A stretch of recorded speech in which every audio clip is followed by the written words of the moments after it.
तो देखिए जो डे टू डे बुलेटिन जाता है उसमें ये सब हम रखते हैं कि हैवी रेन्स भी अगर मिल रही है या जो साथ साथ हमने जो थंडरस्टॉर्म एकॉम्बिनेट विद इंटेंस शावर है ना, इंटेंस स्पेल या वेरी इंटेंस स्पेल, जिसमें कि 3-4 सेंटीमीटर या 5 सेंटीमीटर 6 सेंटीमीटर तक की रेंज जो है विद इन आवर या इवन आवर से भी कम ड्यूरेशन में मिल जाती है।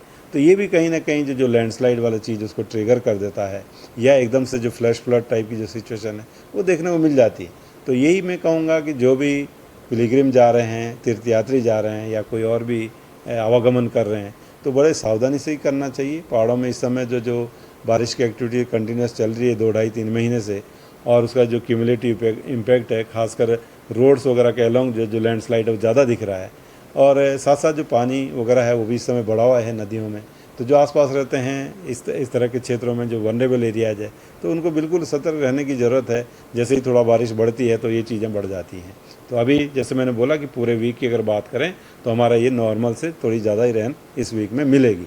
तो थोड़ा सावधानी की बिल्कुल ज़रूरत है इस वीक में जो है, अभी 2 से 3 दिन जैसे मैंने बोला है, और फिर इसी 12, 13, 14 या 15 तक की बात करें उस दौरान भी जो उसके बाद फिर मैं देखूंगा कि जो है जो एक्टिविटी ऐसे आप देखेंगे कि जो लास्ट वीक या सेकेंड लास्ट रह जाता आपका अक्टूबर का, तो उसमें फिर थोड़ा जो है जो हमारा नॉर्मल रेंज है वो कम होना शुरू हो जाता है। तो तब मैं समझता हूँ कि थोड़ी राहत मिलना 20 के बाद अगर देखें शुरू हो जाएगी, जो रेनफॉल एक्टिविटी कम होनी थोड़ी शुरू हो जाएगी। और सितंबर में तो फिर आप देखते हैं कि अगस्त या जुलाई का जो रेनफॉल है उससे एकदम आधा हो जाता है, तो फिर सितंबर में तो कम हो ही जाती है। पर जो आपके अगस्त के भी जो लास्ट वीक्स हैं, लास्ट 2 वीक्स हैं, तो उसमें भी वो कम होने जो नॉर्मल रेन है उसका वैल्यू अगर आप देखेंगे तो कम होना शुरू हो जाता है।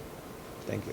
देखो यहाँ तो जो हम लोग की निगरानी है उत्तराखंड के लिए है, और उसी के लिए फोरकास्ट है, उसी के लिए जो चीज़ें हैं किस तरीके हो सकती है वही हम लोग मेनली देखते हैं। और राज्य में जो और मौसम केंद्र है वहाँ के राज्य मौसम केंद्र है तो वो देखेंगे उस चीज़ को जो है, या फिर जो नेशनल उस पर जो है स्तर पे जारी करते हैं फोरकास्ट वो उस चीज़ को देखेंगे।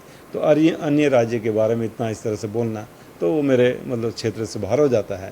तो ठीक है, वो मतलब आप जो हमारी नेशनल वेबसाइट है उसमें देख सकते हैं कि कौन से राज्यों में जो रेड अलर्ट वगैरह दिया गया है। तो हमने तो अभी तक जो है जैसे मैंने बोला कि रेड अलर्ट नहीं है, अगर 5 दिन की बात करें ऑरेंज अलर्ट 9 तारीख में रखा है कुछ डिस्ट्रिक्ट्स में। हाँ, जैसे मैंने बोला कि 13, 14, 12 के बाद जो है बारिश की एक्टिविटी फिर से एक बार बढ़ेगी 3-4 दिन के लिए, तो उस समय हो सकता है कि ठीक है ऑरेंज या रेड की ज़रूरत पड़े। तो इस जी।